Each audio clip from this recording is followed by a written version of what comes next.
take my coat off. Absolutely. Thank you.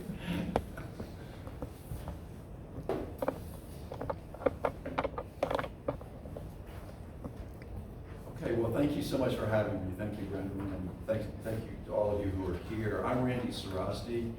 I'm running for the Texas Supreme Court for place 2. And what I'd like to do is tell you a little bit about myself, why I'm running for the Texas Supreme Court, answer any questions, and ask you to sign my petition, which I need in order to get on the ballot. So first thing is, my wife was actually born in Port Lavaca. Oh. And she told me to make sure that I said that, and to go take some pictures, which I did. I took some pictures of the beautiful Gulf down there. So I'm glad to be here. She actually grew up in Corpus, so she was born in Port Lavaca, but then was raised in Corpus. But she wanted me to tell you all that. I was born in Dallas. My mother was a high school teacher, a public school teacher, and we moved around a little bit. I lived in Austin in high school, and then we moved to Killeen. I graduated from Killeen High School. I went to college in Virginia. I came back to Texas and went to law school at the University of Texas. And then I practiced law for 30 years with a large law firm. It was actually Bob Strauss's law firm, if any of you remember who Bob Strauss was. He was the chair of the Democratic Party a long, long time ago. And I knew him quite well. And so I practiced there in Washington and Austin. I moved to Austin after a number of years of practicing in Washington, D.C. And my practice was civil litigation all over the country, really. And so there's more about that on my website, what I did. So after about 30 years of practicing with my law firm, I began teaching. I taught judges all over Texas, mostly justices of the peace. I know them all, they all know me, in every little county in Texas. But also, for a while, I ran the Texas Center for the Judiciary, which handles the judicial education for our district court judges and our appellate judges. So I spent 15 years doing that. As part of that, I traveled everywhere in the state, just about. I was involved in mental health issues with the judges, working on those problems, as well as appointment of counsel for indigent defendants, worked with the Indigent Defense Commission, and also worked a lot on magistration, particularly setting bail and bond conditions, how to do that properly, especially in DWI cases. So I always like to say I learned more from the JPs than they ever learned from me.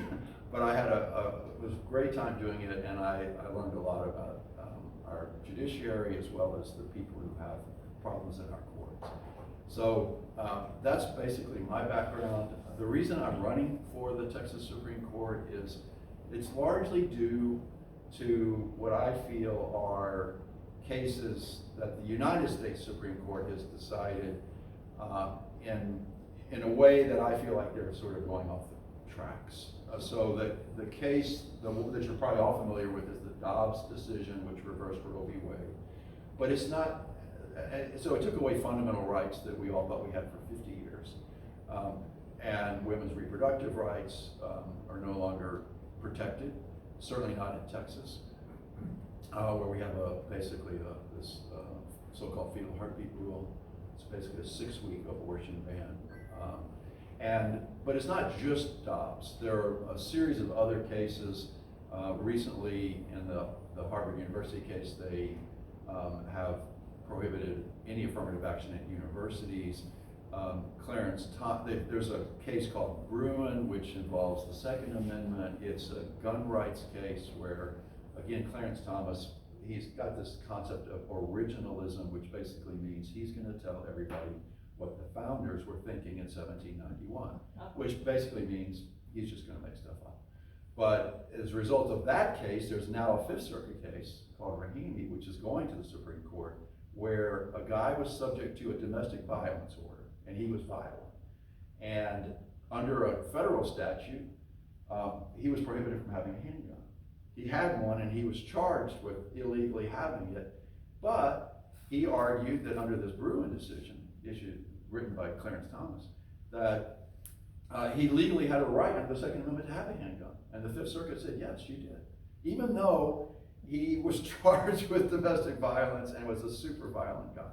So that's what we kind of have with the Supreme Court. Now, as I said, I kind of feel like they've gone off the tracks. Clarence Thomas has also said he's he wants to reverse the Obergefell decision, that's the same-sex marriage case, as well as a case going back to the 1960s called Griswold v. Connecticut, where Connecticut had outlawed contraceptives in the state, and the United States Supreme Court held that was unconstitutional. Clarence Thomas says, no, we need to reconsider that. And you have the mifepristone case working its way up. That's the one where a judge in Amarillo held that the FDA could not regulate mifepristone.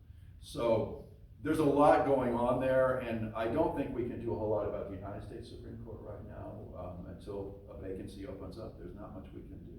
And they have a 6-3 majority with conservatives. But Texas has a constitution. And if you actually read it, there's a Bill of Rights in the Texas Constitution. It's right there in Article 1. And you actually read it, and you would think there are some fundamental rights that could be protected under the Texas Constitution. So if I were elected to the Texas Supreme Court, I am not allowed to say how I would vote on any specific case or groups of cases, and I can't do that for a lot of good reasons. But what I can say, and I talk about this on my website, is I think at least some consideration needs to be given in an appropriate case as to whether or not the Texas Constitution does protect fundamental rights. And I'll give you a couple of examples of cases that are now coming up where those issues probably need to be looked at. One is some abortion cases themselves. Doctors are afraid to provide needed medical treatment to women because of the abortion statutes. Now they're afraid they're going to be prosecuted until a woman's life is in extreme jeopardy. And so what's been happening is women have some very difficult condition with the pregnancy. They need medical treatment. The doctors are afraid to give it to them until they're in sepsis or having blood poisoning or that sort of thing. Yeah. And there was a case in Austin where a district judge issued an injunction and defined the circumstances where a doctor could provide treatment. That was immediately appealed by the Attorney General to the Texas Supreme Court, which means the injunction has been stayed. Another example of these kind of cases is, of course, the city of Houston.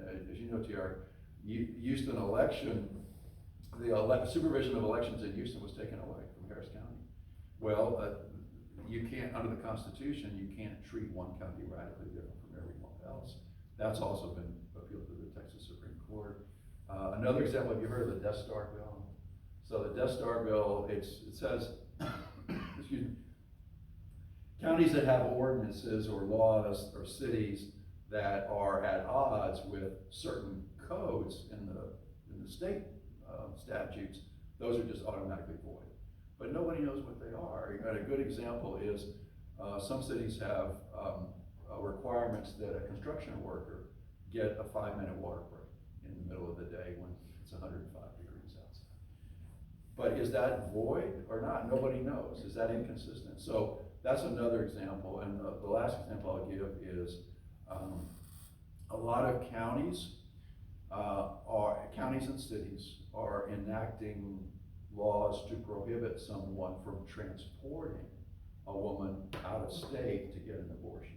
In fact, there was a story in the American Statesman this weekend about a county that's right on the New Mexico border. And they passed this ordinance. And they said that anybody who transports someone across the state line into New Mexico to get an abortion or to get medical treatment, they call it trafficking. And they've imposed civil penalties to make it extremely onerous for that to happen. So those are the kind of issues that are going to be coming up. Again, I can't say how I would vote, but I do think it's important that the fundamental rights of Texans be protected. So the three things I would point out are: one, we need judges who will look at the Texas Constitution in an effort to protect fundamental rights that we have.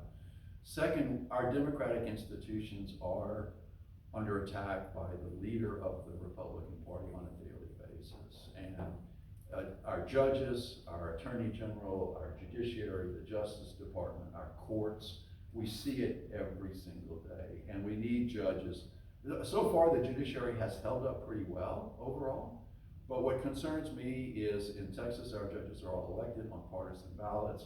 There's going to come a time, potentially, where a judge may feel like if they don't turn a blind eye to something that's happening by the leader of the Republican party, or his active henchmen, as I call them, then they may get primary. So there's a political undercurrent there. I'm not saying that anybody on the court today would do that, but my concern is that human nature would tell you that, is that going to be a pressure on them? And I think it will be. And as I said, Trump can't take away our democracy on his own.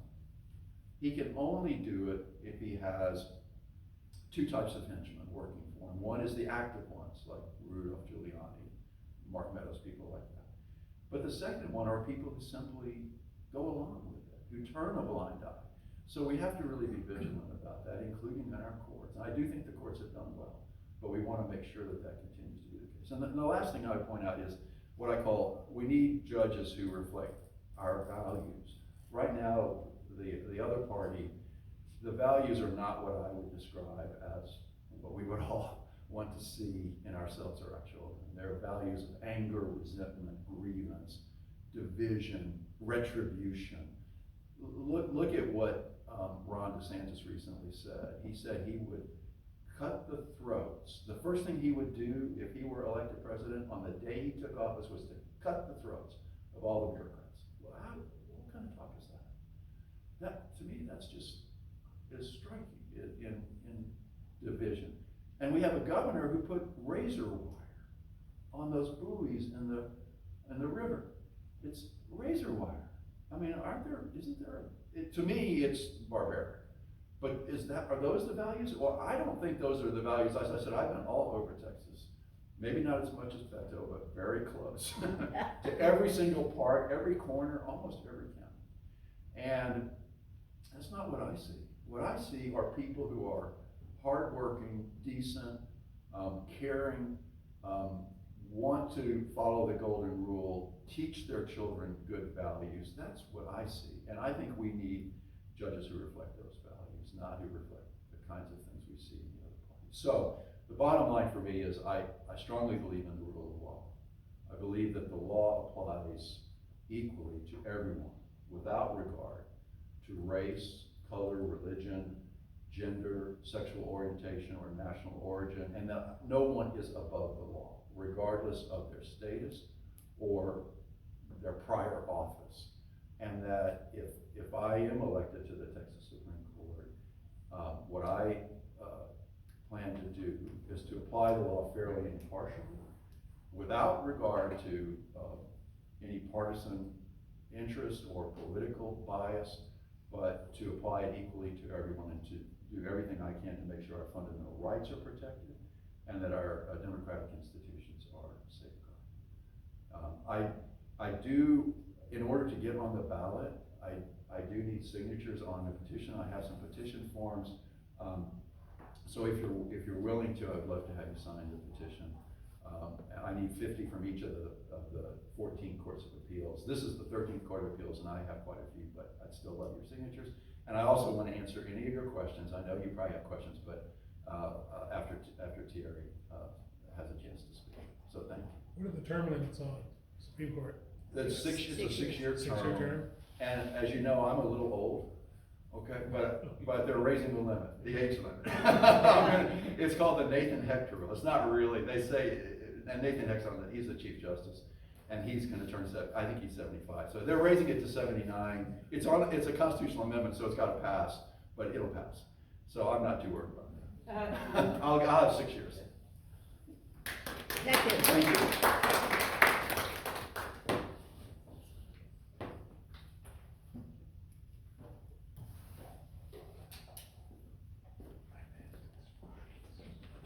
It is good to be here today with y'all in the Port of Vaca. My name is Thierry Tchenko, and I am going to be your next United States Senator from Texas. I was born and raised in Houston. I mentioned being a Houston Nationals fan. Born and raised in Houston to two immigrants from Cameroon. They came here because they really wanted a chance at the American dream. There wasn't a lot of opportunity in Cameroon. So they got here in the early 90s, and they worked hard. When my dad came here, he was working at a gas station in Southwest Houston. My mom ended up working at Denny's.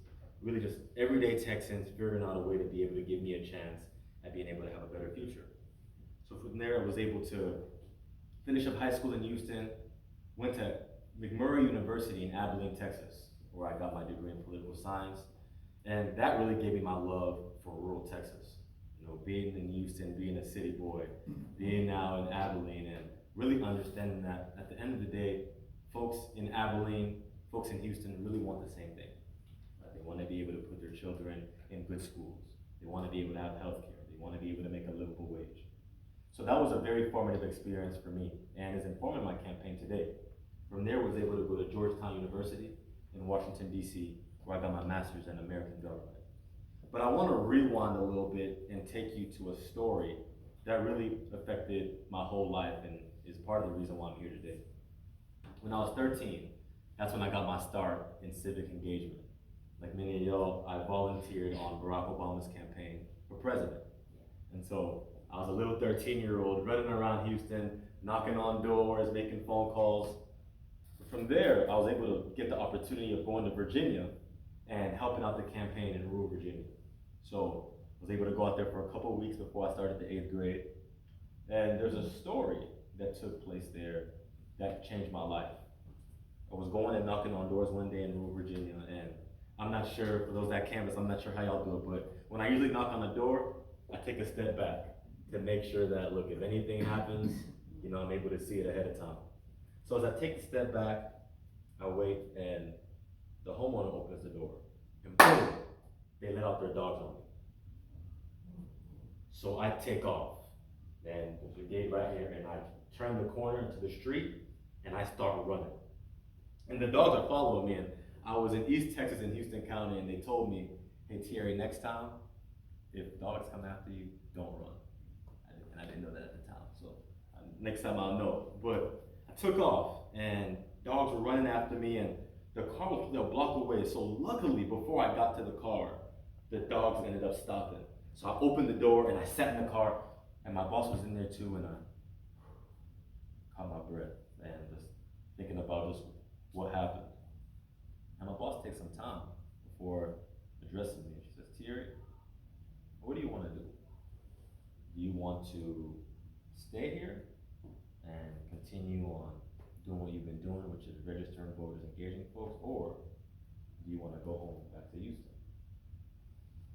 Took some time to think through it, and I said, no, I have to stay. I have to fight for what I believe in. There's a reason why I'm here, and I cannot allow that circumstance to stop me from doing what I feel a conviction for. And so that led to a life of public service. I ended up going back home to Houston, finishing up the 8th grade, but served as an organizer for Winnie Davis in 2014 in Acres Home. So this is Northwest Houston, had around 36 precincts, was a civil servant in the White House Office of Management and Budget, looking at the federal budgets, working in the Office of Management and Budget, and understanding what are the things in the federal budget that are helping everyday folks like us, and what are things that are hurting folks like us. And also was a nonprofit executive at Rebuilding Together Houston, which is a nonprofit that provides home repairs to seniors, veterans, and low-income families. But in November, after midterms, late November, I got very frustrated with what I felt like was a disconnect between the issues that everyday people are dealing with and what I was seeing in the media from politicians. So I decided I want to start a series to highlight the perspective of everyday folks. So we started a series called Talking Texas with Thierry, where I would travel the state and just ask people 4 main questions. What do you do? Where are you from? What issues do you care about? And what keeps you up late at night? And funny, Gloria, that's my wife back there, she was the one recording all the episodes. And as I would travel the state, there were 2 things that were clear for me. One, that everyday Texans aren't getting their needs met. There is a disconnect in our state. But number 2, I started to feel a conviction for this race. So I took some time, prayed about it, fasted, talked to my wife, Gloria, and where I ended up at was, I need to get in this race. I need to fight for our state, because what we have in Washington is not getting the job done, and everyday people like us are affected by it the most. So July 31st, I launched my campaign for the United States Senate against Ted Cruz, and I'm running because I want to create a new way forward in this state that's focused on serving everyday Texans and working families in this state. because frankly, everyday politicians have failed us. And we cannot continue on looking to these politicians to get us out of the problems that they helped create, especially in a state where for the last 30 years, exactly 28 years, almost 30 years, we haven't won a statewide race in Texas. That's weird. It is, and it's the longest drought in the country, 28 years. So I'm running to break that drought to be an advocate in Washington, D.C. for folks like us. And so it's good to be here today in Calhoun County, and I look forward to having the conversation.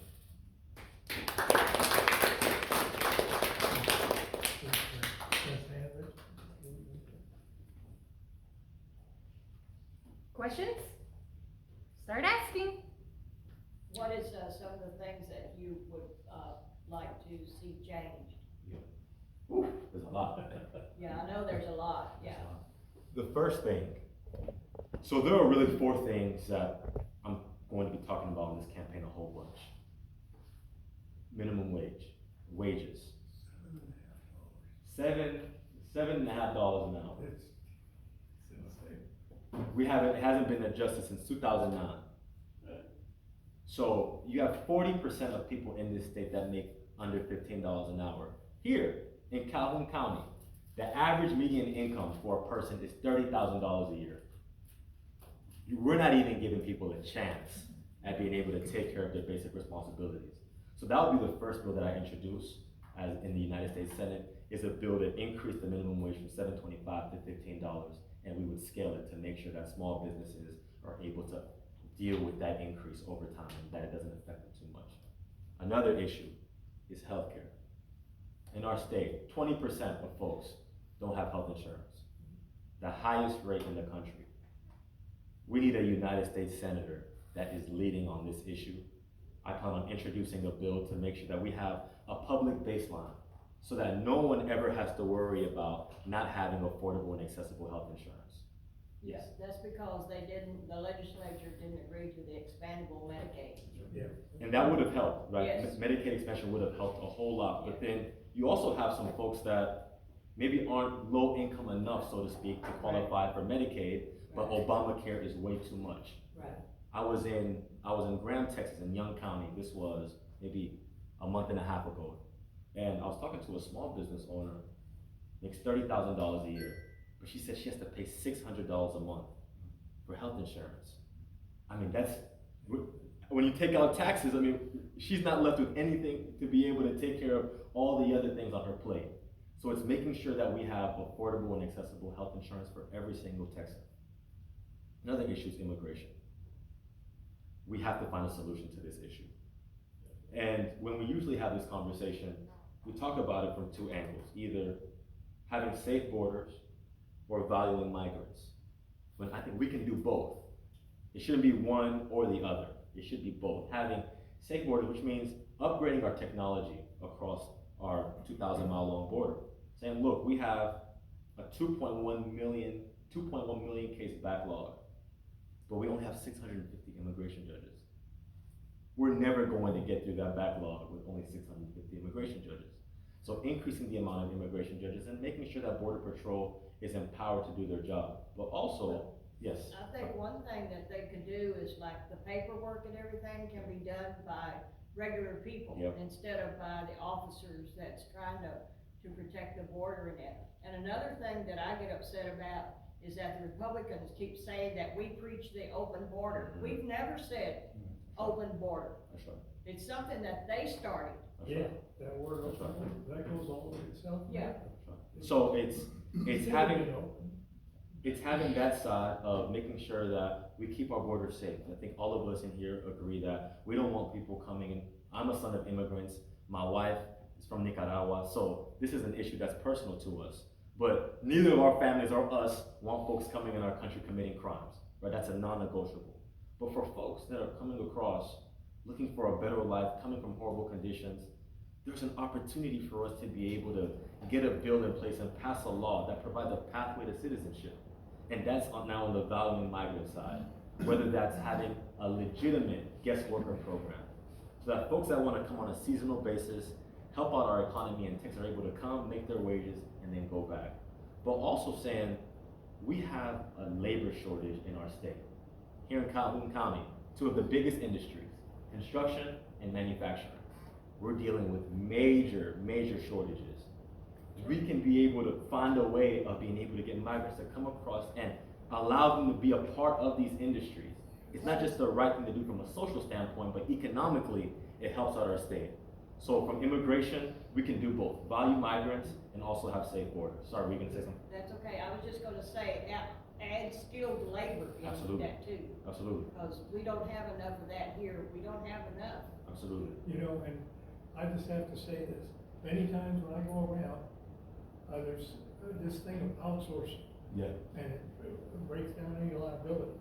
So you could, if you're a first person and hired illegal, that's bad, you can't do it. But what happens is they outsource it, and then they all put the blame like this, but you get right down to it, and we got illegals working because they're outsourced. And I don't know what Abbott can't work some kind of thing, give some kind of work permit, and they do that. And then let's just go on back to the, who are those kids that were born here years and years ago? They had a good thing, and I don't know if it was Ryan or Boehner, that the Senate had that thing all Yes. agreed on, Yeah. and they walked out on it. That's And right. it was those people had to speak English, everything, they knew probably better than we do. They had them all lined up, and they wouldn't. But now, I'm looking at, I don't know, I call our congressman, of course it's fruitless. But I keep telling them, why can't you put all these people to work, illegitimately working? Yeah.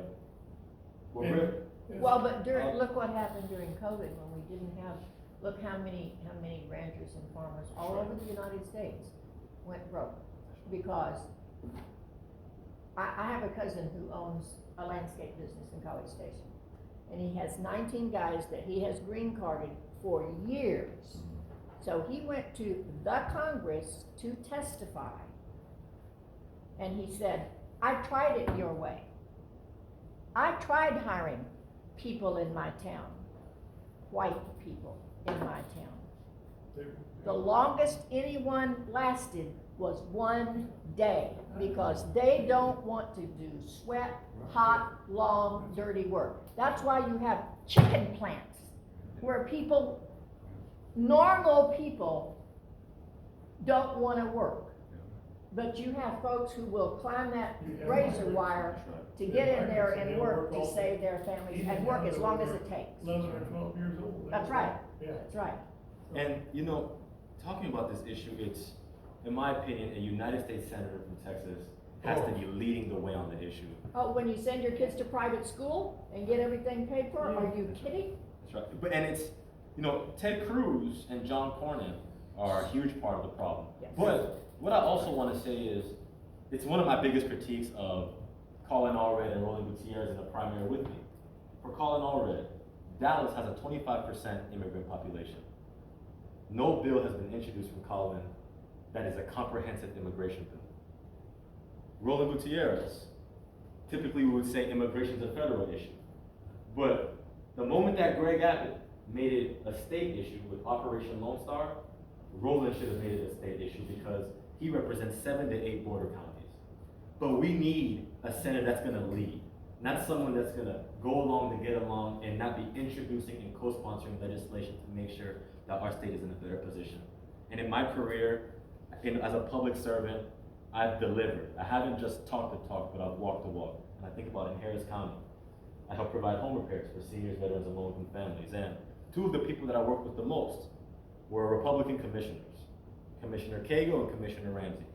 2 people that I probably don't agree with on anything, but they wanted to help out our organization with the rural home repair program. And so if you want to help and make the lives of people better, I'll be a partner to you and we can figure out a way of getting it done. And I plan on doing the same thing in the United States Senate. The last issue though, to your question, is education. What is going on in this state as it pertains to Republican lawmakers trying to pass school vouchers? Well, is I don't know about the unacceptable. state, but we're only 2% of the federal government. Yeah. I'm an educator, I work in education. Yeah. Yeah. And you wait, libraries are next. Yeah, I mean, Libraries are next. in Houston, they're turning libraries to detention centers. Right. We're going the wrong direction. That's exactly. But when you think about school vouchers, you know, this is I'm actually the only candidate in the primary that Ted Cruz has engaged with on a policy issue. And it was on school vouchers. This was about a month ago. I went on social media saying, we have to fund our public schools. I am a complete no on school vouchers in any way, in any form. It's going to disseminate our rural communities, our urban communities are going to be affected. I'm a no. He came out and he started spewing some nonsense about how he's trying to help every kid. How are you helping every kid? By taking money out of our public school system. He's not. So, as a United States Senator, and again, as you know very well, education is primarily a state issue. But there are two areas that the federal government is involved in when it pertains to education. Special education and Title I funding. That's me.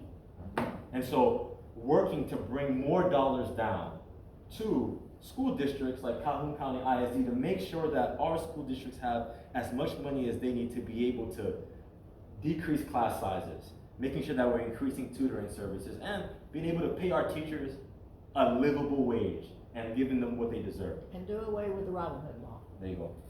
My little bitty school district with 136 kids, K-12, out in the middle of nowhere, had to repay $1 million because of the Robin Hood law. And that happens all over the state. You get so much money, well, that's too much, we're gonna give it to the schools that don't have any. I don't have any, and I have to give away what I have. And I'm writing down notes, y'all, so sorry. I'm just Sorry. making sure that I'm getting this down. So to your question, those are the 4 priorities in this campaign for me, making sure that we're making the lives of people better in this state. Yeah, that voucher that they're trying to pass, that money for that it will be taken away from your county schools. That's right. Yeah. That's right. He says that it's not, but it will. It does, because you get paid per student. Yeah. Absolutely. Speaking of And vouchers. the schools won't have that much money, and then they'll wind up having to raise taxes. But you have a state commissioner of education who comes from a voucher background. Speaking of vouchers, That's right. there's a group called Grandparents for Public Education. I have one of the flyers over there. They are doing a rally at the Austin Capitol this weekend on the 7th.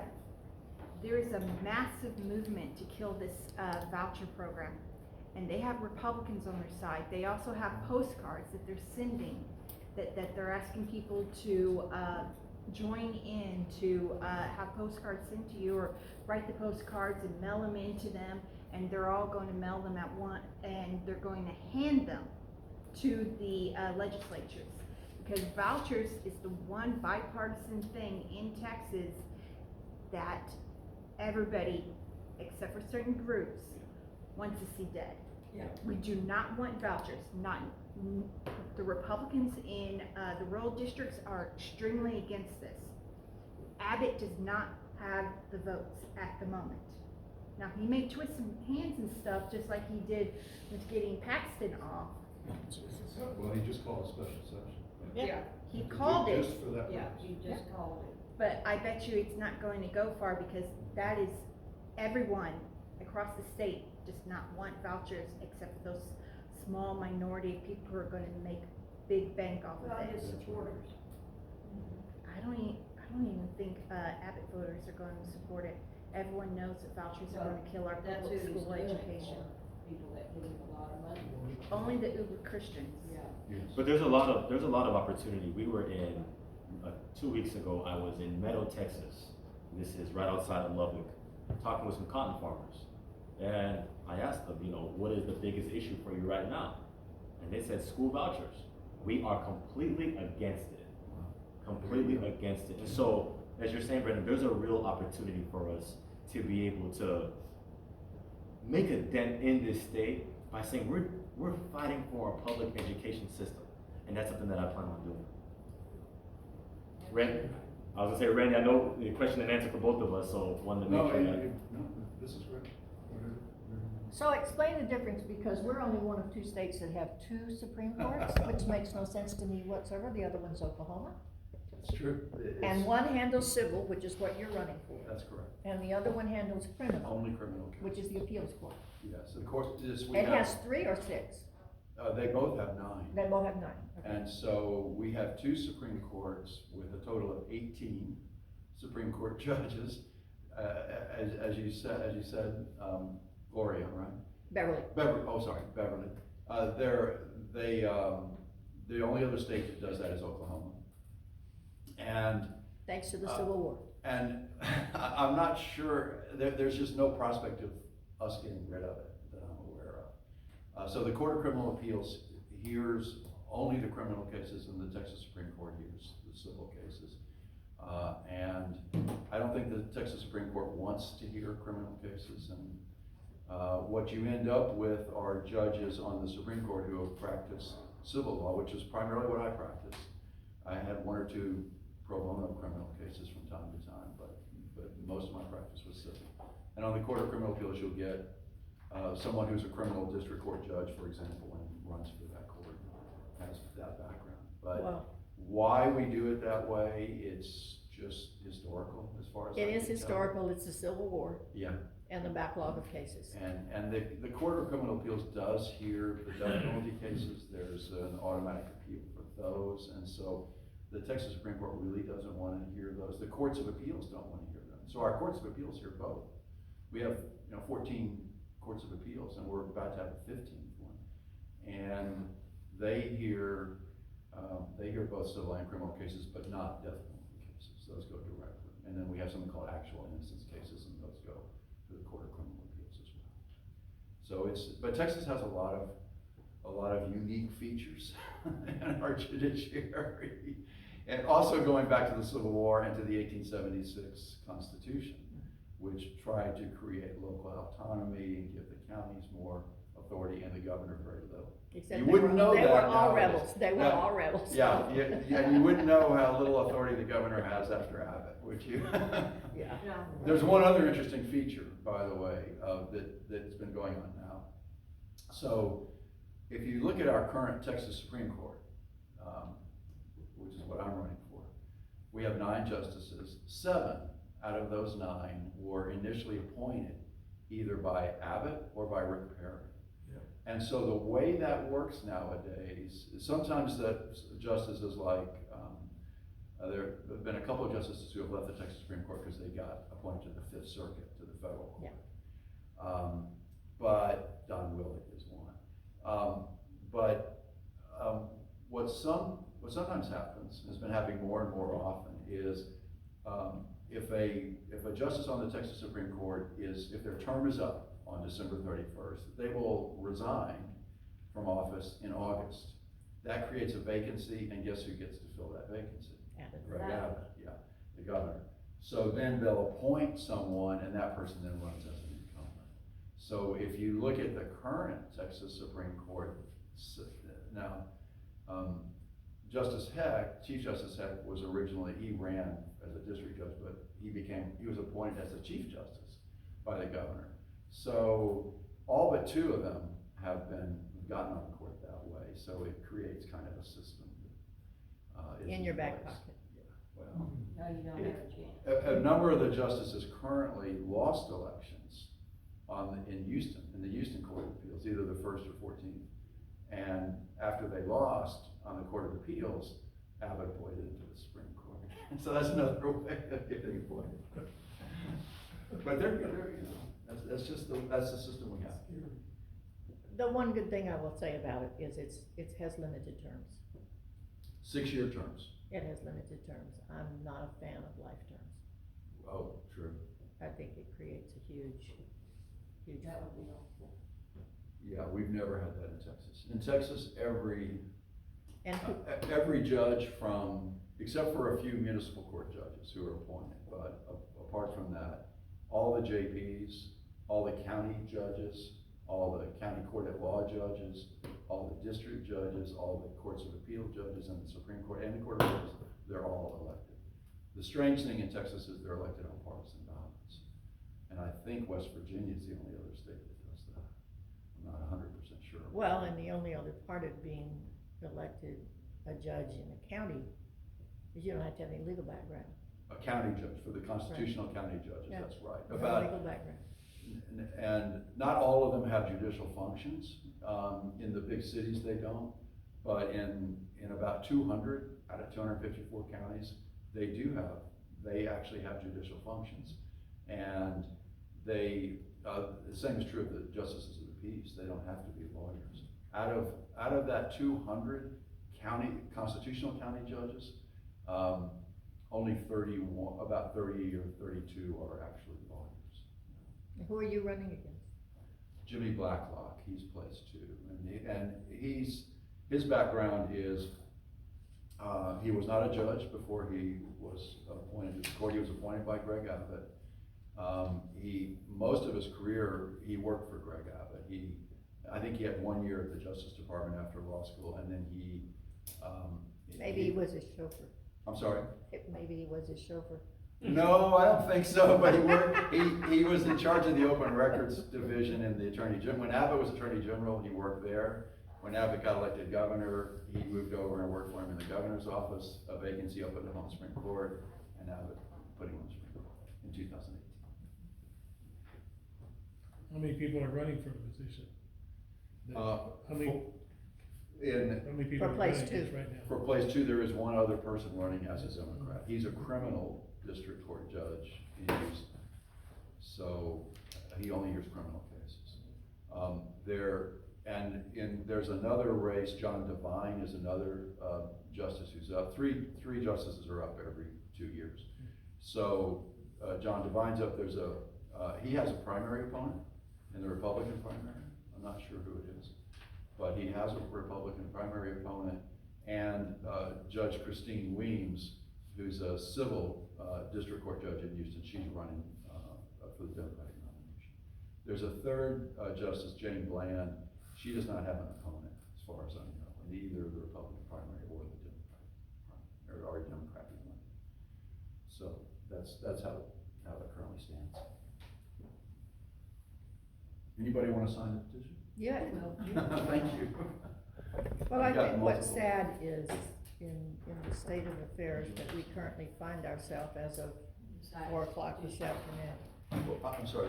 I said, I think that the sad thing is the state of affairs, we find ourselves as 4 o'clock this afternoon, and then after whatever that crap was that happened with Texan, it's hard to get people to wake up to the reality of, when I taught school, at that point, our minimum wage was not $7.25.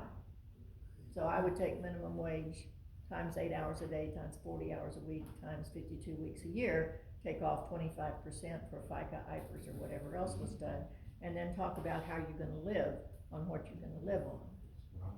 And when you're a senator and you're getting your health insurance paid, and you're gonna get paid whether we have a government shutdown or not, and you come from a place like Ted Cruz, where your kiddos go to private school, and Poor U Valley, oh so me, you have no idea what the rest of us lived through. And businesses make sure that their full-time employees are not full-time, they're 38, 39 and a half hours a week, because if it's 40 hours a week, you have to give them benefits.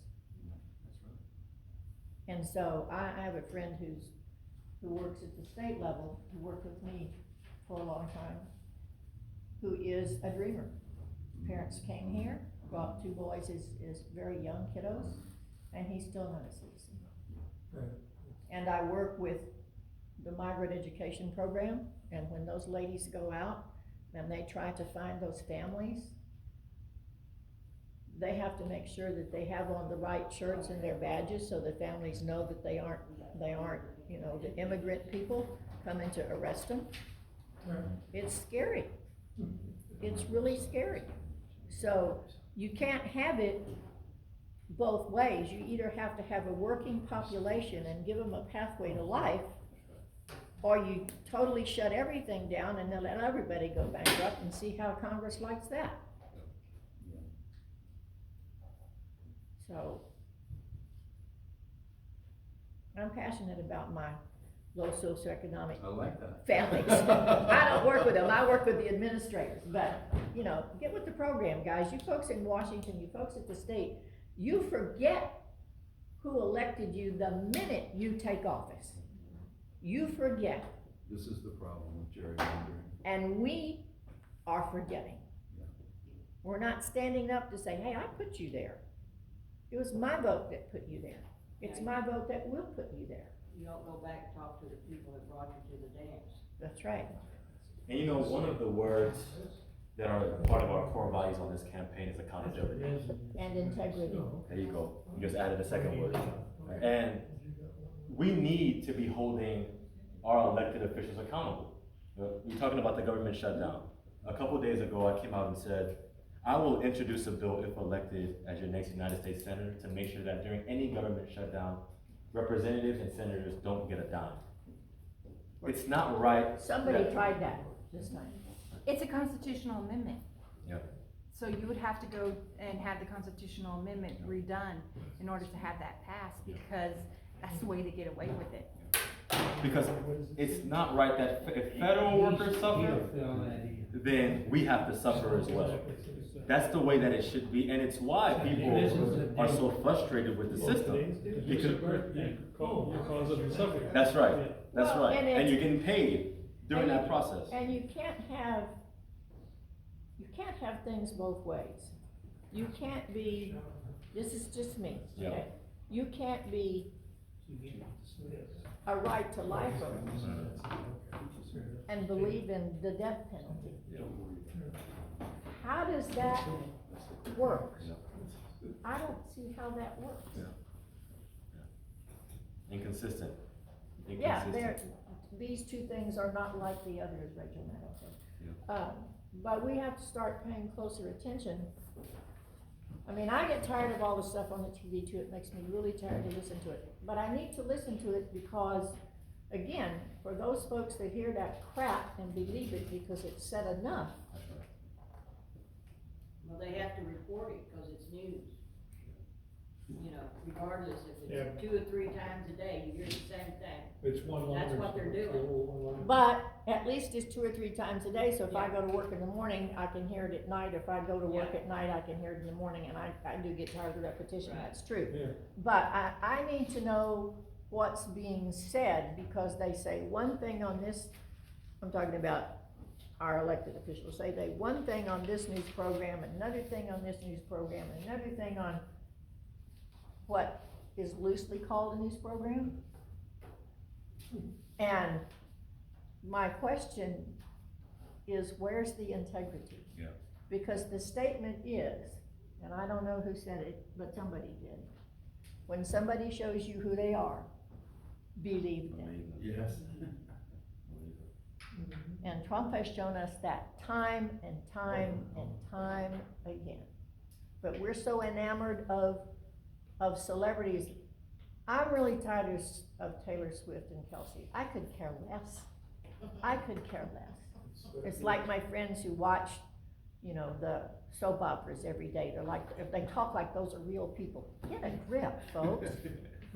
Get a grip. It's that.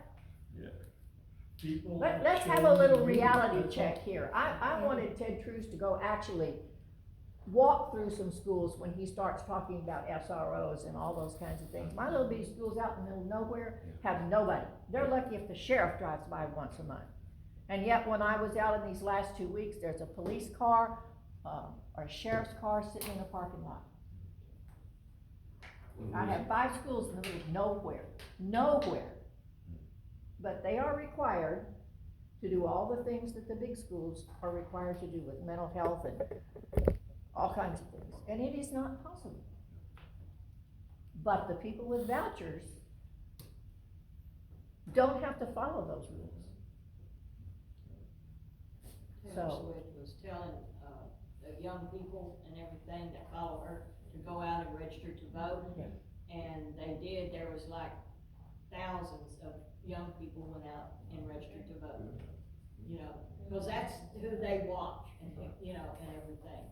Well, and my question is gonna be, did you vote?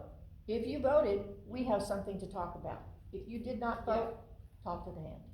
We have nothing to talk about, nothing. And I will turn around and walk away. Because people are dying. Our parents, our grandparents, our brothers, our aunts, our uncles served in those wars and in those conflicts so that we could do this. And probably y'all did. Randy, what is CMA district? I'll take care of that. Okay.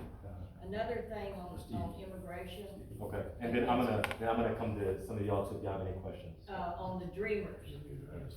You know, I believe that the dreamers should already be citizens. As for the citizenship, I agree with you 100%. I have something. Yes. You know, I'm retired military, and I served with a lot of guys that came in, and they were immigrants. And you served in the service for your time, and you had a short path to becoming a citizen. And then when all this stuff started, well, they wiped out the old service schools. It took a lot of kids, didn't know anything, but they used to have actual instructors in the military that would teach them something.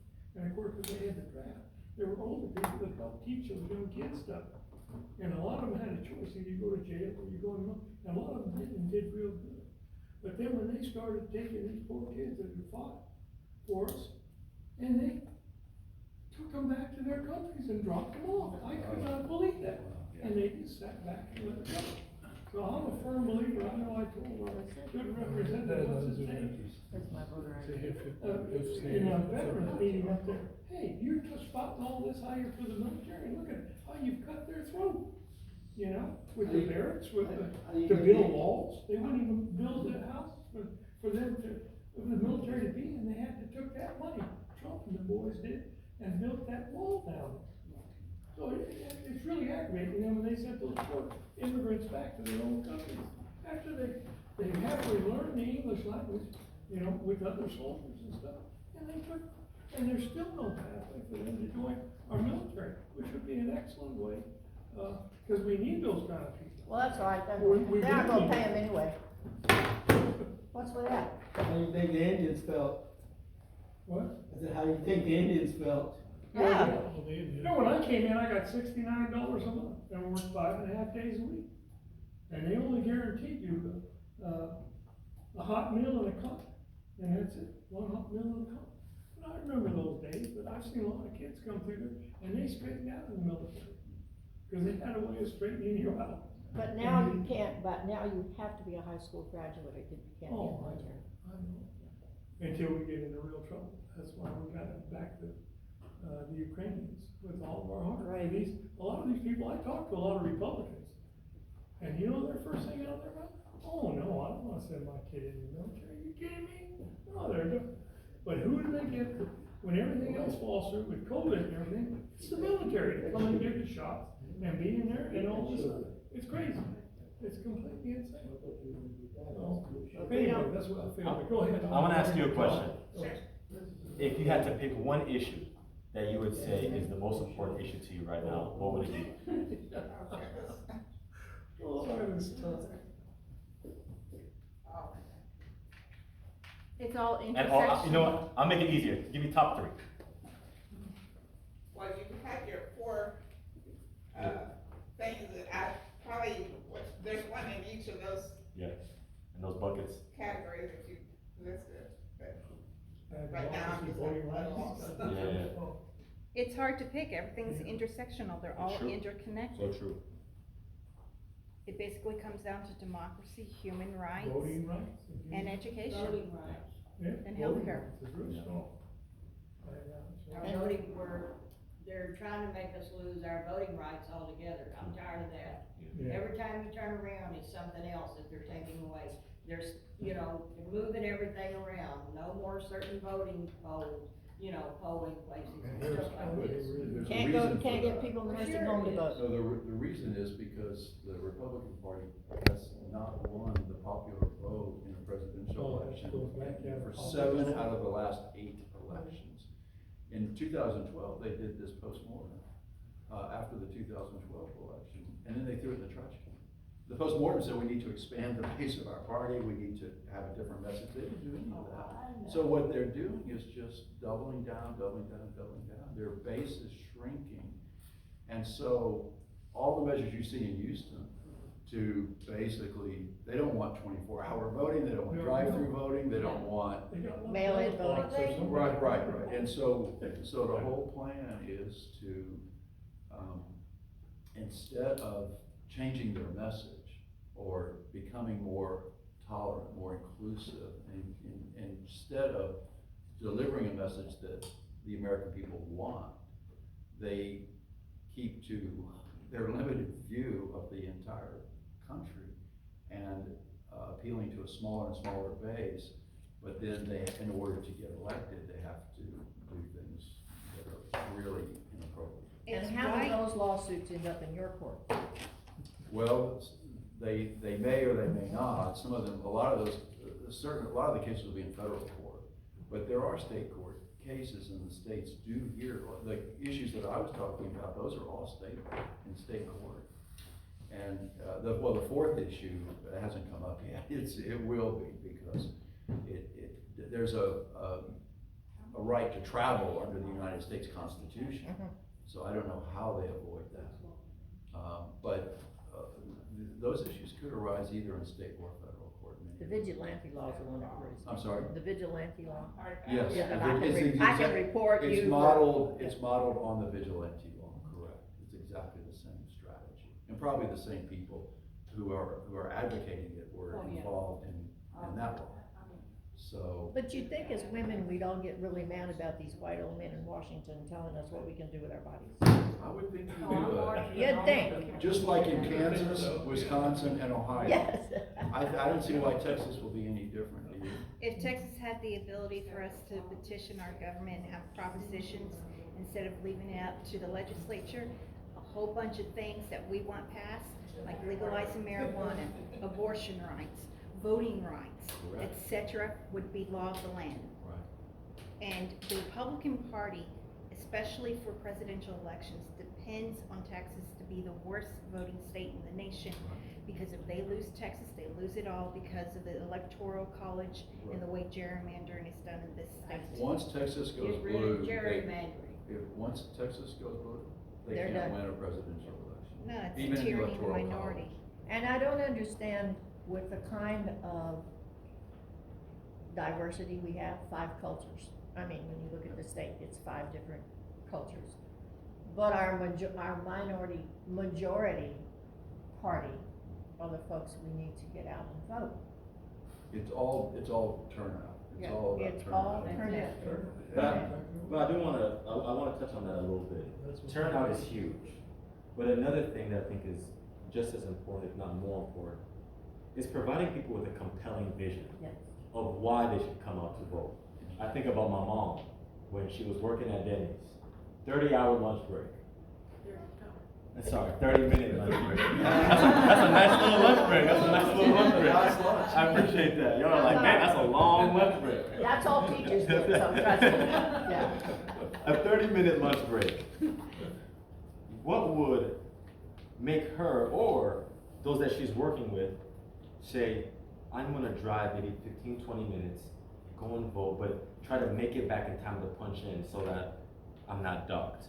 It's providing someone with hope, a message of how you're gonna make their lives better. And that's something that, as a party, in our campaign, our message of a new way forward is to say, we are providing concrete ways of how we're gonna make your life better. Because at the end of the day, and this is a contrast with me and other folks, it's not good enough to just get folks to vote against Ted Cruz or to vote against the Republican Party.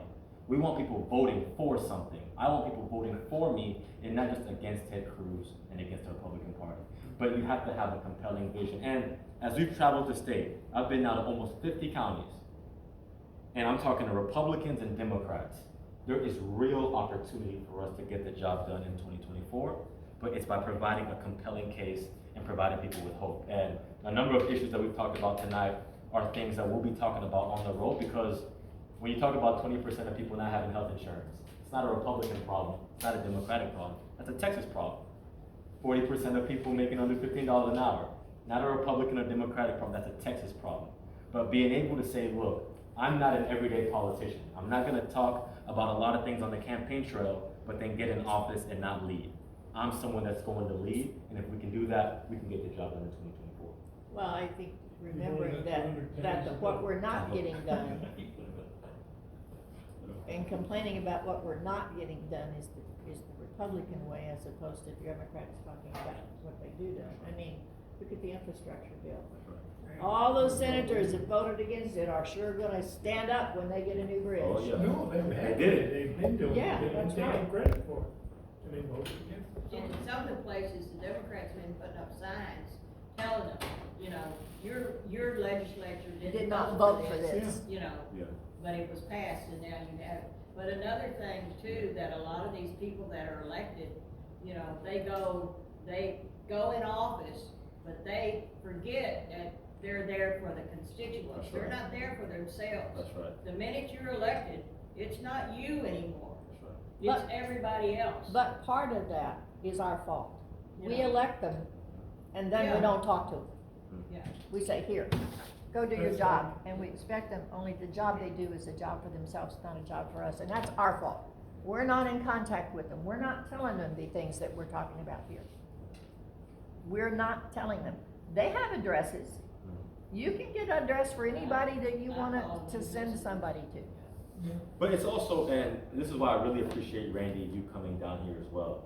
It's incumbent on the candidates and the elected officials to go and talk to the people that they're representing. Exactly. To go and talk to the people that they're serving. It's not the other way around, in my opinion. I think as a public servant, it's only right that we come to you here in Calhoun County and say, how do you want me to serve you?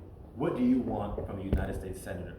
And that's the piece that's missing. We have too many folks, as you're saying, that get in office and they take advantage of the perks Yeah, and they don't go and talk to people. right. They don't go and listen and understand, well, what do you need? In my career, organizer, nonprofit executive, working in local government, it's always been about being on the ground, talking to people, understanding how can I best serve you so that now when I'm in position to serve, I know what to do. It's What the you're Jimmy saying is Carter you want to syndrome. listen. That's right. It's the Jimmy Carter syndrome. You know how many cases of guinea worm there was in the world this time? 6. Yeah, you got it. 6. He got it down to 6 in the entire world. So it's servants. You're called public servants for a reason. We forget the reason. It behooves us too, our family members, because I got a lot of family members that are Democrats, they won't vote. I battle, I'm about to choke them to death, you know, if I'm going, vote for something, vote for somebody. And it behooves us to get out. Well, they say it doesn't make any difference. What difference does my vote make? That's what they say. And I battle them every day. But you got to, you can't quit. Well, and you've convinced people over time, or politicians has convinced people over time that our votes don't matter because it's illegal, and like you said, did everybody you voted for on the ballot get office except the one? Yeah. Yeah, they did, but they don't think about that. It's not rational. Well, It doesn't, you go vote in that, you want the one you voted for to win, but if they don't, Right. you still know you went and voted for it. Right. And that's the thing. You know, it doesn't matter anymore, you know, after you voted in that, just like that thing going on in Houston, Yeah. in Harris County. It was the county judge that they did all of this mess with, so that they could have more control over the voting. They got mad because she won. well, I think I agree with your message. It's what are we going to do for you? What have we done? That is what Biden is doing, and nobody's listening. Nobody's listening. Nobody cares that Trump is 77. Nobody cares. 3 years younger than Biden. Are you kidding me? Put him on a bicycle and see how far he can go. Right.